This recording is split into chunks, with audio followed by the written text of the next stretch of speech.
Malaysia is offering to send water-bombing planes to help Indonesia put out raging forest fires in Sumatra and Borneo. But Prime Minister Mahathir Mohamad says Jakarta has refused the offer. Haze from Indonesia has forced the closure of thousands of schools in Malaysia. Nearly 2,500 have been closed because of the toxic air, and at least 1.7 million students affected. Several flights have also had to be cancelled today due to poor visibility. 2 million face masks have been handed out to residents in affected areas.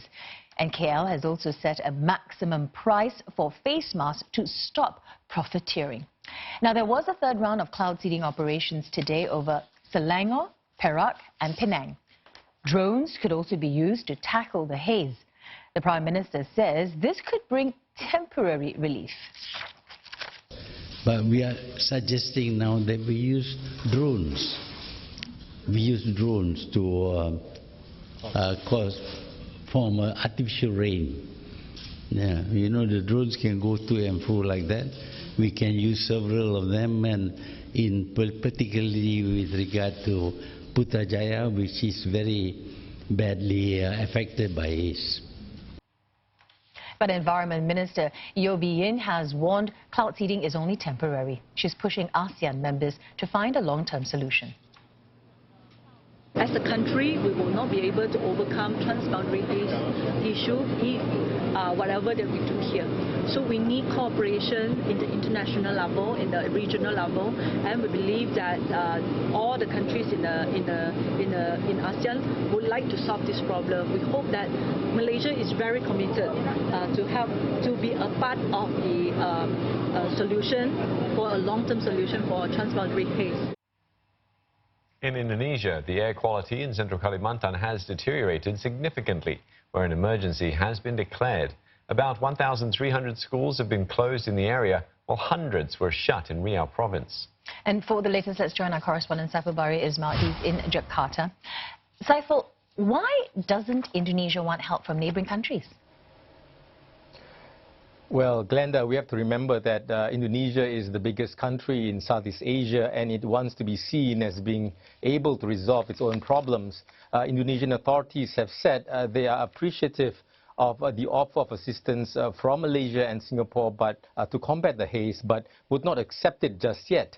The National Disaster Mitigation Agency had said Indonesia can still handle the problem.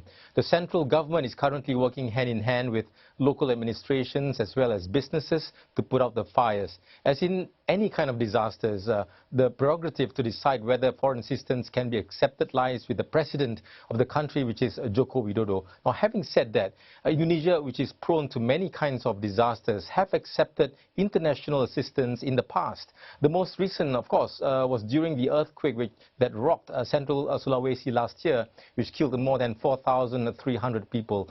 The foreign ministry then said that opening up central Sulawesi to foreign assistance was a pragmatic decision due to the scale of the disaster. Now, during the 2015 forest fires and haze crisis, Indonesia finally welcomed help from abroad after weeks of trying to tackle the forest fires on its own. It came after Indonesia faced the mounting pressure both at home and abroad to resolve the transboundary haze crisis. Now, what is also interesting is that one of the areas hardest hit by the haze is reportedly turning down help from fellow Indonesians.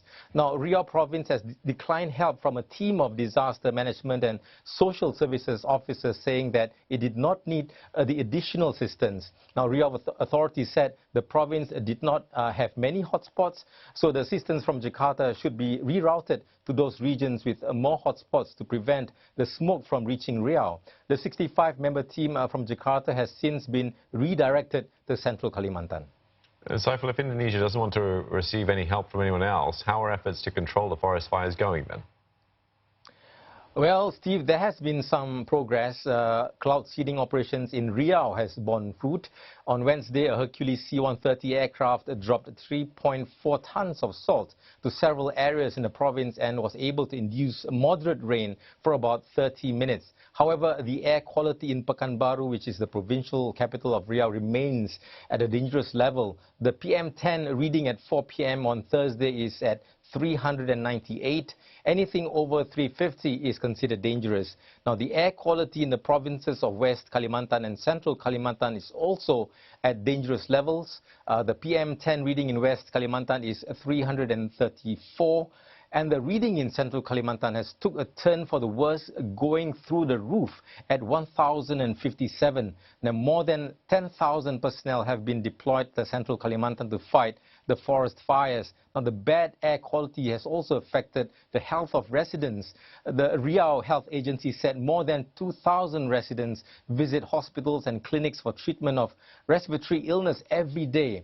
There was also a report of a 3-day-old baby born at home who has died, possibly because of infection from the haze. Babies, young children, the elderly and pregnant women are more vulnerable to the current condition, and authorities have advised them to take extra precaution, take greater care of their health, and to stay indoors. All right, many thanks for that. Saifullah Ismail speaking to us from Jakarta.